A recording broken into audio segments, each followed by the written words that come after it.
Thank you so much for joining us here today. I am Reverend Linda Burdett, and I am surrounded by a group of wonderful women I am honored to call friends. I have Susan Jarboe, Linda Baker, Kathy Cronin, Dr. Kristine Pass, and Karen Downey. And with a crew like this is going to be a great discussion. I have the topic, but before we get to that, let's just take a moment and get grounded in prayer. I invite you to let go of anything you're holding on your heart or in your consciousness, anything you don't need right here and right now. Let's all take a breath together. And close your eyes if that's comfortable and turn within. Opening ourselves to the divine mind, to the collective, to the oneness that powers us and empowers us. God, we are so grateful to be here today as your instrument, bringing forth messages into the world that can be shared over and over again. God, we rejoice in this opportunity to learn, to grow, and to spread the divine. Thank you, God. Amen. Okay, so my topic today is from Joel S. Goldsmith. Many of us know him. This book is The Art of Meditation, and the topic I am doing is the foreword on the meditation of my heart. So I'm going to read a little bit about this, and then the panel is going to share their amazingly different perspectives. Here we go. Let the words of my mouth and the meditations of my heart be acceptable in thy sight, O Lord, my strength and my Redeemer. That's from Psalms 19:14. Meditation is an experience, and inasmuch as this experience is an individual one, it can never be confined within the limits of any predetermined pattern. Meditate, pray, dwell in the secret place of the Most High, in quietness and peace, and you will discover that the truth you are seeking already abides within you. Christ, the great light, is within you. Christ, the healer. Christ is the multiplier of loaves and fishes. Christ is that which supports, maintains, and sustains. But it is already within you, and you will never find health, supply, or companionship for searching for them. These are embodied within you, and they will unfold from your withinness as you learn to commune with the Father. You can draw on your Christhood for anything, and it will flow out from you to the extent of your realization of this truth. You are self-complete in God. Okay, I'll stop there, but the whole book is amazing. I highly recommend. And I'll tell you that the reason that really sang to me is when I'm teaching people to meditate, I hear all the time, oh, I can't meditate. I can't quiet my mind. I just can't do it. And over again, what's happening is people, instead of enjoying this time of connection, are judging themselves on how well they're doing it. It's as if we can't crisscross our legs and hold our fingers just right and get the sound just right, then we aren't doing it right. We can't connect. Or if I'm trying to connect with God and remember I forgot to get bread, then I'm a failure. And none of those things are true. Meditating is something we are hardwired to do. It's a state of consciousness. Many of us are in that state between sleep and awakeness, that time when we are just open and present is a kind of meditation. When I started looking at my life for that shift in consciousness, I found I tend to meditate when I'm doing something like working in the garden or washing dishes, something that doesn't require a lot of thought, often something that's repetitive, and I just open my mind and I connect. I have that feeling of warmth, and I know that I am more than what I am physically all alone. So those are my comments, and I am so excited to hear from my panel. Who would like to share next? Thank you for that beautiful topic, Reverend Linda. You know, over the course of my life, I have gone to so many retreats, so many meditation groups, get togethers, you name it. And what happened for me quite a few years ago, I was in Costa Rica, and I happened to notice, well, where I was staying was like right on the ocean, the rocks.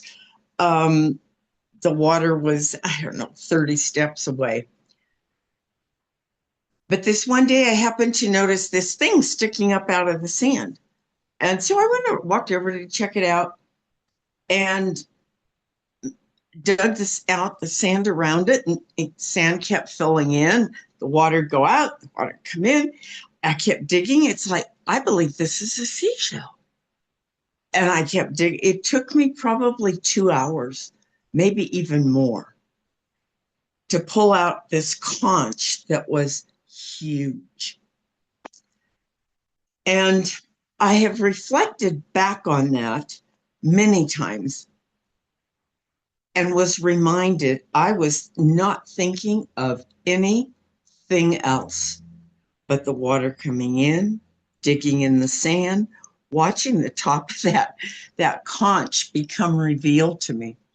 So I have really used that in, now my gig is taking pictures, and that's of anything beautiful, and my cats.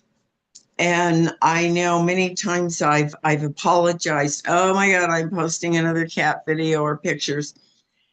And I will get a message, please don't stop. They make my day.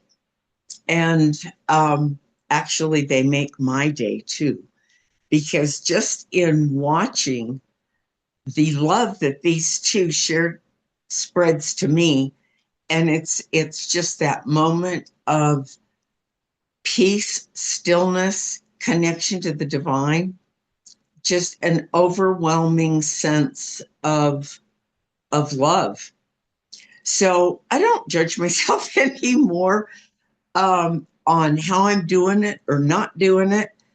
I generally feel in a state of gratitude, and I love each and every one of my over 60,000 pictures that are stored in my computer. They bring me peace. They bring me that connection to the beauty of the divine, the beauty that God has created for each and every one of us. Thank you so much for that topic. How about now? I hope it's okay for me to go next. I absolutely love the topic of meditation. And I am about to sound like I am shamelessly promoting my own books. But this is going to give you an idea of how much I love the topic of meditation, because meditation can be in silence, like you will find in The Cloud of Unknowing in Modern Language. This is one of my bigger selling books. Or it can be like contemplation, which is a topic that I covered in Evelyn Underhill's Practical Mysticism in Modern Language. Or it can be staring at yourself in a mirror, which I covered in Through the Living Mirror, a Sacred Rite of Self-Seeing. To me, meditation is all about oneness. It's oneness in so many different ways, and that includes those moments of awe. It far exceeds every other spiritual practice I have, because it is just the one thing that brings me back to what's true every single time. So thank you for allowing me to take part in it and share about some of my books.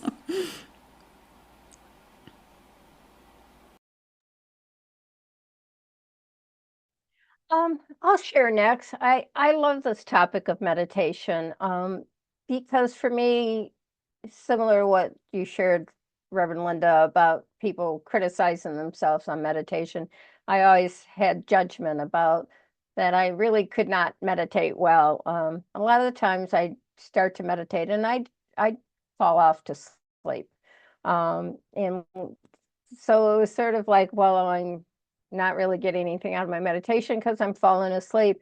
And I was at a workshop, and part of that was some long periods of meditation.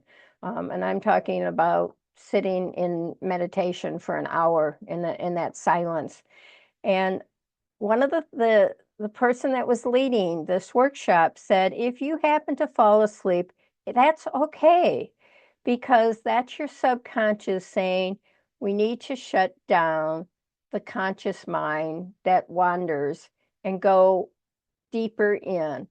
And found that what I found was by saying, it's okay, I fell asleep, because it allowed spirit to come in and connect with me, so that a lot of times that what I was meditating on or looking for an answer to, I got the answer at some point in time. And whatever I was focusing on, there was a time. So it was a time that my body said, okay, we need to totally quiet her mind. I have a very active mind. I call it the highway of, well, sometimes I call it the highway of hell, but because it's just going rampant every which way, and the traffic jams are horrendous. That to quiet it for me takes a lot of time and centering. If I also look at the fact that for me, I'm meditating when I just am in the silence, when I am, like Reverend Linda talked about, doing dishes, something that's not mindfully requiring much attention, and then I can be totally in the silence of my own and open into the heart. If I just call, and sometimes it's just simply calling in to say, spirit, come within, and then go into the quietness. And so I don't need to be sitting, doing a chant or a mantra, or just saying, okay, I'm going to spend, the next 30 minutes meditating.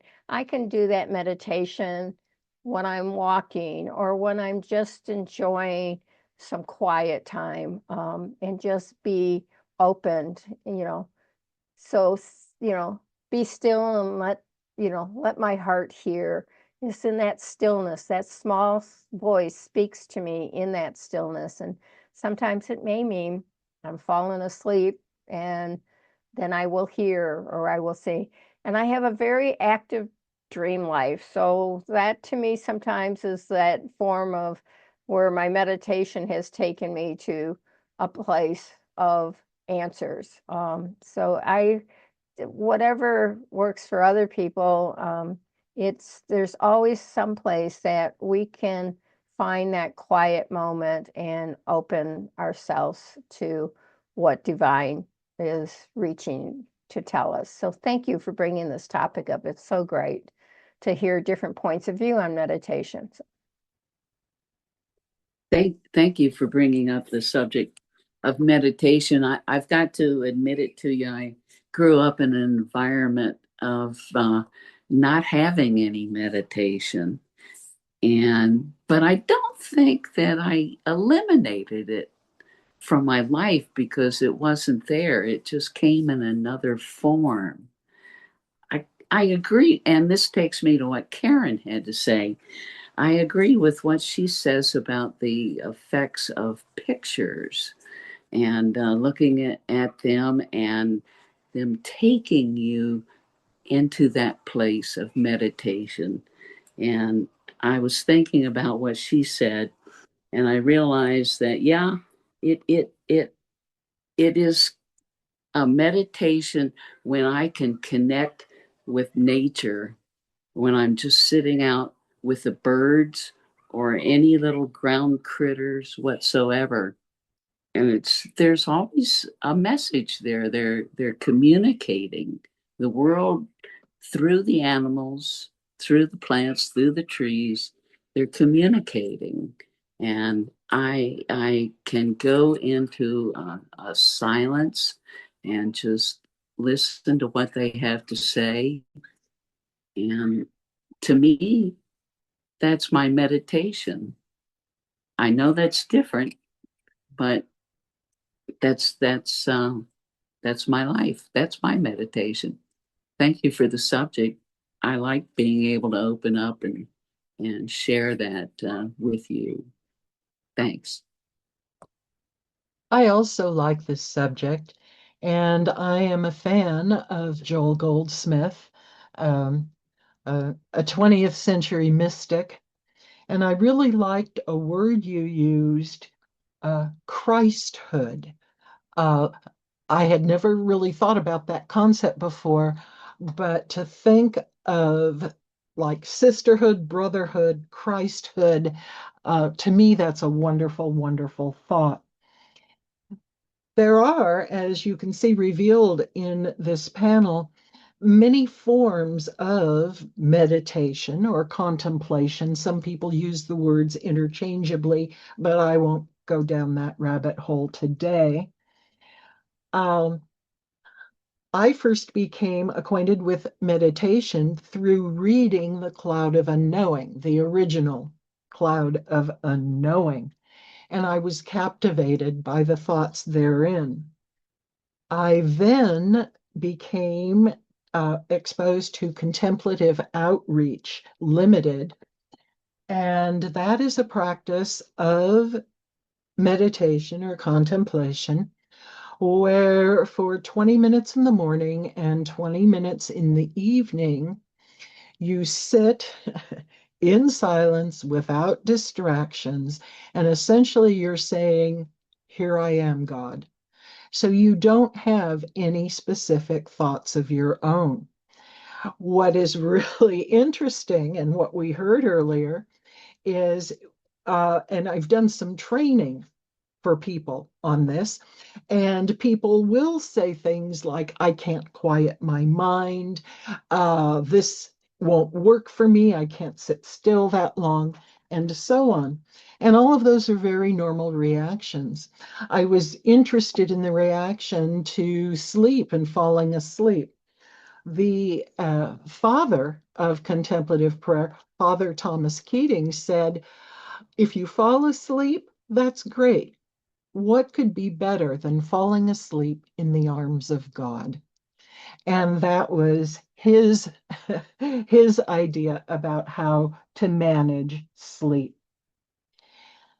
I think, too, as Linda Baker said, there are many forms of meditation. And so the sit, that's what we call the 20-minute periods. The sits are just one form of meditation. You can engage in a walking meditation, or you can stare at a spot on the floor and see what that brings to you. There are many forms of presentation. And I'm reminded too of uh, Brother Lawrence when Karen was talking about the conch shell and how she was wrapped up in that for 2 hours and was totally out of herself for those 2 hours. That reminds me of what Brother Lawrence said decades, centuries ago, in practicing the presence of God. And this idea has come up in various discussions we have had. And yes, you can look at every moment as a prayer of some kind. So, I really, of course, like this subject. I hope that maybe some people will be interested in researching contemplative prayer and will look at centering prayer through contemplative outreach. I'm so glad that we had this discussion. Well, thank you all so much for your feedback. Um, I learned a lot. I knew I would enjoy all of your perspectives and everything you had to say. Linda, you brought up being raised without meditation, and you can come back, panel. We'll close up. Um, I recently found out that my grandson is meditating with my great granddaughter. And I had no idea my grandson was meditating, so that was good news. He takes her out to a river close to his house, and they sit on a big rock and they just be quiet and meditate on how beautiful the world is and the sound of the creek. So I'm anxious to see how her life changes starting meditating already. She started when she was 4 and she's 5 now. So I'm excited about that.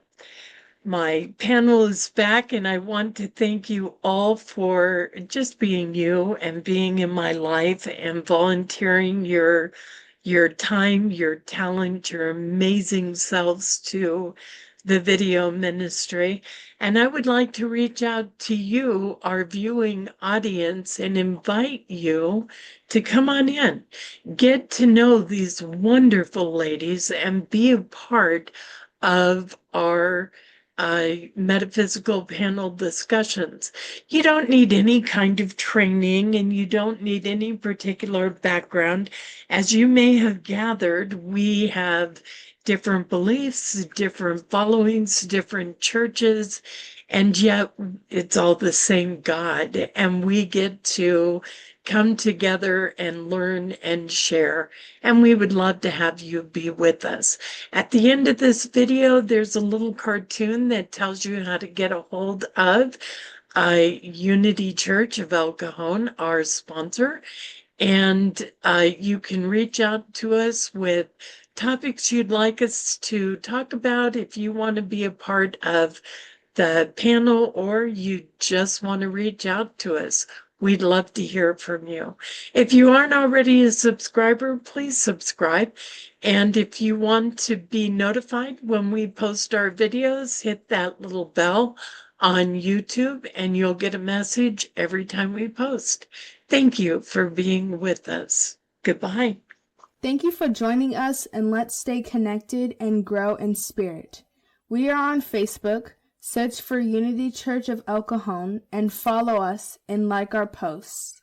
You can reach us on YouTube at Unity Church of El Cajon. Please subscribe to our channel, watch our videos, and leave comments which can help us improve. We are on the web at unityofelcajon.org. Email or call our church office to receive our weekly newsletters, which lists all of our activities and opportunities to learn and grow together.